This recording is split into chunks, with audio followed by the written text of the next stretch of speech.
Of course, Australia is a very fossil fuel dependent economy, so we have a big transition to make. The good news is that we now have bipartisan commitment to net zero. We have a government that has committed to a higher interim target, and they've put in place a policy framework that's been worked up with business, so that gives business some certainty. But there are still big challenges. Those challenges are obviously in this current situation with the Ukraine war pushing up the price of coal and gas.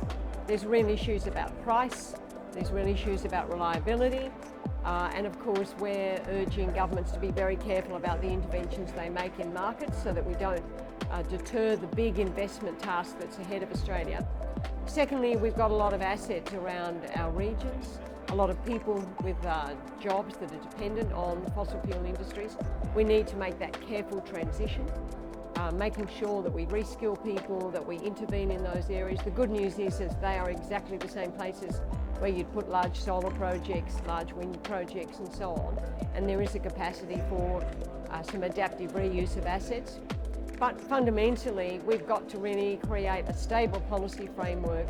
We've got to ensure reliability, we've got to ensure affordability, and we've got to coordinate across our country and of course keep our mind on our domestic market as well as our huge export opportunities, which of course are very important to Australia's economy. So it's not a task that is without complexity, but we feel that we've sort of crossed the river, if you will, to at least getting now some policy stability, some policy certainty.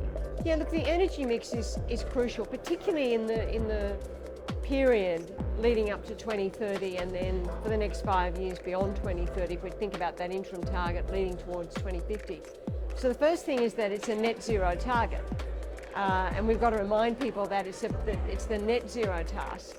So it's about emissions reduction, not removing sources of fuel.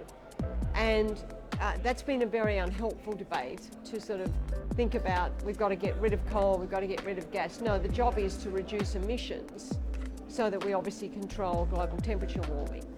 And so when we look at any scenario in Australia, we still need coal, we still need gas, and they will go into our energy mix for a long time. Obviously renewables will be about 70% of the mix. New renewables is cheaper now in the domestic context than new coal. So we will see that, but we do need to what's called firm the system, make sure it's reliable, and that is a gas issue. And so there is now obviously a very big priority in Australia to make sure we have enough supply, that we have enough transmission networks, and that we have supply in the right places.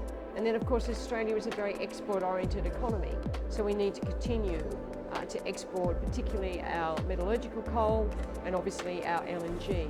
So it's about getting that energy mix right and getting our focus on what really matters, which is emissions reduction, and not giving up on things like carbon capture storage. Well, we do know that there are sectors that are hard to abate.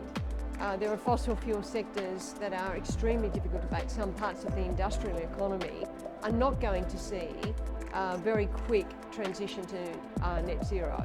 So they will need to continue to get financing. We will need financing for new gas projects. We will need financing to make sure that we manage that transition. If that financing becomes overly expensive or simply not obtainable, what we'll see is that price volatility and that supply volatility, and we go back to our principal problem, which is the community rejects the transition, which of course then creates this political problem where politicians want to stall the transition.